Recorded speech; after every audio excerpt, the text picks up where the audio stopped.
ठंडी जगहों से हजारों की तादाद में माइग्रेटरी बर्ड्स आती हैं और यहाँ पर विंटर सीजन के दौरान रहती हैं। एवियन फौना बायोडाइवर्सिटी या बर्ड्स बायोडाइवर्सिटी के लिए फेमस है। यहाँ पर थाउजेंड्स ऑफ बर्ड्स आकर के रहती हैं। Hi everyone, my name is Pooja Gupta. I am here on the platform of my civil services. आज हम बात करेंगे इंडिया की कुछ वर्ल्ड हेरिटेज साइट्स के बारे में। तो चलिए शुरू करते हैं। अगर हम इंडिया की तीसरी वर्ल्ड हेरिटेज साइट के बारे में बात करें तो ये है आगरा फोर्ट, जो कि आगरा में लोकेटेड है। ये साइट भी 1983 में यूनेस्को के द्वारा वर्ल्ड हेरिटेज साइट डिक्लेयर की गई थी। अगर हम इस साइट की विशेषताएं देखें तो ये साइट 16th सेंचुरी में मुगल शासक अकबर ने बनवाई थी। ये फोर्ट रेड स्टोन से या लाल पत्थरों से बना हुआ है। ये फोर्ट एक राजसी किला है जो कि इंडो इस्लामिक आर्किटेक्चर का एक बहुत ही अच्छा एग्जाम्पल है। अगर हम नेक्स्ट वर्ल्ड हेरिटेज साइट के बारे में बात करें तो अगली वर्ल्ड हेरिटेज साइट है ताजमहल, जो कि यूनेस्को के द्वारा 1983 में डिक्लेयर की गई थी। अगर हम ताजमहल के बारे में बात करें तो ये आगरा में लोकेटेड है। ये इंडिया में इस्लामिक रिलीजियस बिल्डिंग, मॉस्क और एक टॉम्ब का एक अच्छा एग्जाम्पल है। ताजमहल को 17th सेंचुरी में मुगल एम्परर शाहजहां के द्वारा बनवाया गया था। ये विश्व के 7 आश्चर्यों में से एक है। ये उत्तर प्रदेश के आगरा जिले में यमुना नदी के किनारे बसा हुआ है। अगर हम ताजमहल की विशेषताओं को देखें तो हम ये देखते हैं कि ये वाइट मार्बल से बना हुआ है। ये भी इंडिया में मुगल आर्किटेक्चर या इंडो इस्लामिक आर्किटेक्चर का एक बहुत ही शानदार एग्जाम्पल है। ये शाहजहां के समय में जितने भी आर्किटेक्चर बनाए गए थे उसमें सबसे बेस्ट एग्जाम्पल है। अगर हम इंडिया की 5th वर्ल्ड हेरिटेज साइट के बारे में बात करें तो 5th वर्ल्ड हेरिटेज साइट है कोणार्क का सन टेम्पल, जो कि ओडिशा में लोकेटेड है। ये एक कल्चरल साइट है जिसको कि 1984 में यूनेस्को ने वर्ल्ड हेरिटेज साइट का टैग दिया था। अगर हम कोणार्क सन टेम्पल के बारे में बात करें तो ये ओडिशा में लोकेटेड है। ये टेम्पल एक हिंदू टेम्पल है जो कि 13th सेंचुरी के दौरान ईस्टर्न गंगा डायनेस्टी के किंग नरसिम्ह देव I के द्वारा बनवाया गया था। ये इंडिया में कलिंगा आर्किटेक्चर का एक फाइनेस्ट एग्जाम्पल है और ये टेम्पल नगर स्टाइल में बना हुआ है। टेम्पल आर्किटेक्चर के कौन कौन से स्टाइल होते हैं ये मैंने अपने प्रीवियस वीडियो में बताया हुआ है, जिसका कि लिंक मैं डिस्क्रिप्शन में दे दूंगी, आप वहां से इसे देख सकते हैं। अगर हम कोणार्क सन टेम्पल की विशेषताओं को देखें तो ये टेम्पल सूर्य भगवान के रथ को रिप्रेजेंट करता है, जिसमें कि 24 व्हील्स हैं जो कि स्टोन की बनी हुई हैं, जिनको 6 घोड़े खींच रहे हैं। इस टेम्पल को उड़ीसा में ब्लैक पगोड़ा के नाम से भी जाना जाता है। ये सन टेम्पल इंडिया के 3 फेमस सन टेम्पल में से एक है। अदर 2 टेम्पल्स मोढेरा का सन टेम्पल जो कि गुजरात में लोकेटेड है और दूसरा मार्टंडा सन टेम्पल जो कि कश्मीर में लोकेटेड है।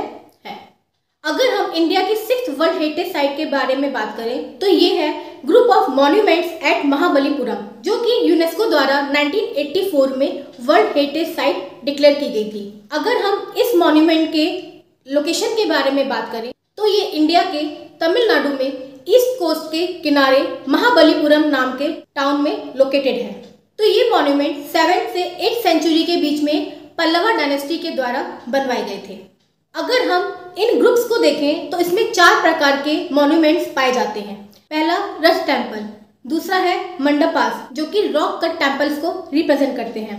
अगर हम तीसरा मॉन्यूमेंट देखें तो तीसरा मॉन्यूमेंट है शोर टेम्पल और अदर टेम्पल जो कि ईस्ट कोस्ट के किनारे लोकेटेड है।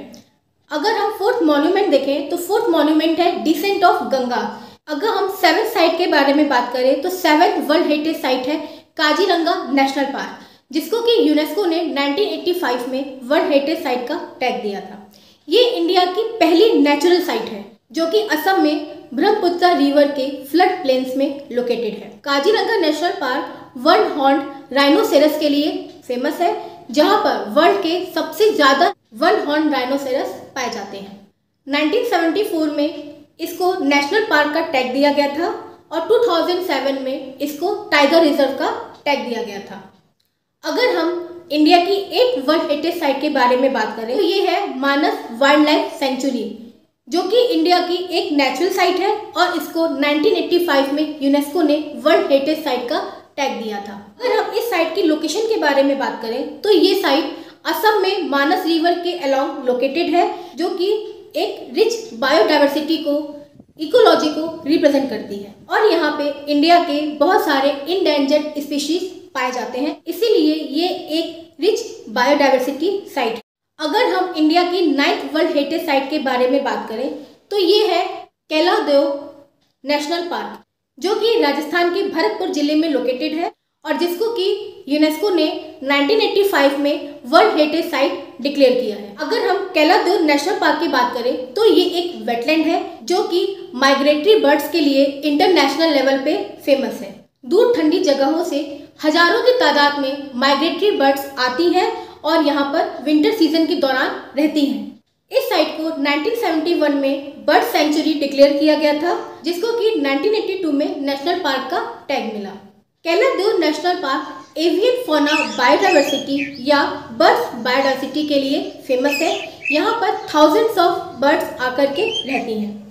अगर हम इंडिया की अगली 10th वर्ल्ड हेरिटेज साइट के बारे में बात करें तो ये है churches and convents of Goa, जो कि एक कल्चरल साइट है और यूनेस्को के द्वारा 1986 में वर्ल्ड हेरिटेज साइट डिक्लेयर की गई है। ये साइट गोवा में लोकेटेड है, जो कि 1961 तक पुर्तगालियों की कैपिटल रहा था। ये साइट 7 चर्चेस और कॉन्वेंट्स का एक ग्रुप है, जो कि 16 से 17 सेंचुरी के दौरान ओल्ड गोवा स्टाइल में पुर्तगालियों के द्वारा बनाया गया था।